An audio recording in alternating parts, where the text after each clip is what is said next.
اپنی نمازوں کا محاسبہ کرو، اپنی نمازوں کا محاسبہ کرو۔ روز قیامت سب سے پہلا حساب اسی عبادت کا ہونے والا ہے۔ اول ما يحاسب به العبد يوم القیامت الصلاۃ، روز قیامت سب سے پہلے جس بات کا حساب و کتاب ہوگا وہ نماز ہے۔ آپ نے کہا نماز درست رہی تو پھر اور دین کے شعبے درست رہیں گے، اور اگر نماز ہی کا حساب ناقص رہا، ادھورا رہا، تو پھر ایسے شخص کی آخرت پر خطرات منڈلانے لگیں گے۔ سورہ مدثر ہم پڑھتے ہیں، اللہ نے سورہ مدثر میں جنتیوں جہنمیوں کا مکالمہ ذکر کیا ہے۔ جنتی جب جنت میں چلے جائیں گے، جہنمی جب جہنم میں چلے جائیں گے، دونوں بات کریں گے۔ جنتی جہنمیوں سے بات کرتے ہوئے کہیں گے، سوال کریں گے، ما سلککم فی سقر، آخر تمہارا وہ گناہ کیا تھا، آخر وہ تمہارا جرم کیا تھا کہ تم جہنم رسید ہوئے ہو، عذاب میں مبتلا ہو۔ جہنمیوں کا پہلا جواب، دیکھو جہنم میں جانے کے بہت سارے اسباب ہو سکتے ہیں، پہلا جواب جو جہنمی دیں گے، قالوا لم نک من المصلین، وہ کہیں گے ہم جہنم میں اس لیے آئے ہیں کہ دنیا میں ہم نمازی نہ تھے، ہماری زندگیوں میں نماز نہ تھی، نماز نہیں پڑھا کرتے تھے، ہماری زندگیوں میں نماز کا اہتمام نہ تھا۔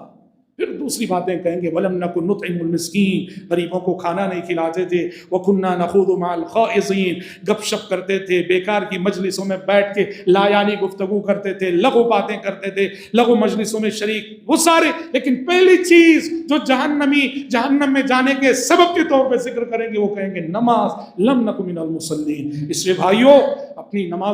نمازوں کا محاسبہ کرو، جو بے نمازی ہیں وہ نمازی بن جائیں، اب تک کی جو غفلت ہوئی توبہ کریں، اور جو کوئی ایک نماز پڑھا ایک نماز چھوڑ دیا ان سے درخواست ہے ایک عہد کرو، ایک نماز بھی ضائع نہیں ہونی چاہیے، ایک نماز بھی، اور وقت میں پڑھنا چاہیے، جماعت کے ساتھ پڑھنا چاہیے، تمام شرائط، ارکان، مستحبات، واجبات اور آداب جو بتائیں ان کے ساتھ پڑھنا چاہیے۔ حافظوا علی الصلوات کا یہی مطلب ہوتا ہے، نمازوں کی حفاظت کرو، یعنی اللہ نے، اس کے رسول نے نماز کو جیسے جس طرح جن اوقات میں جن آداب کے ساتھ اور جن تعلیمات کے ساتھ پڑھنے کا حکم دیا ہے، ان تمام تعلیمات کی حفاظت کے ساتھ جو نماز پڑھی جاتی ہے اسی کو اقامت الصلاۃ کہا جاتا ہے، نماز قائم کرنا کہا جاتا ہے۔ رب العزت سے دعا ہے کہ پروردگار عالم مجھ کہنے والے کو اور آپ سبھی سننے والوں کو اللہ تعالیٰ حقیقی معنوں میں ہمیں سچا پکا نمازی بنائے، اور اس عبادت کے سلسلے میں جانتے بوجھتے انجانے میں ہم سے آپ سے جو کوتاہیاں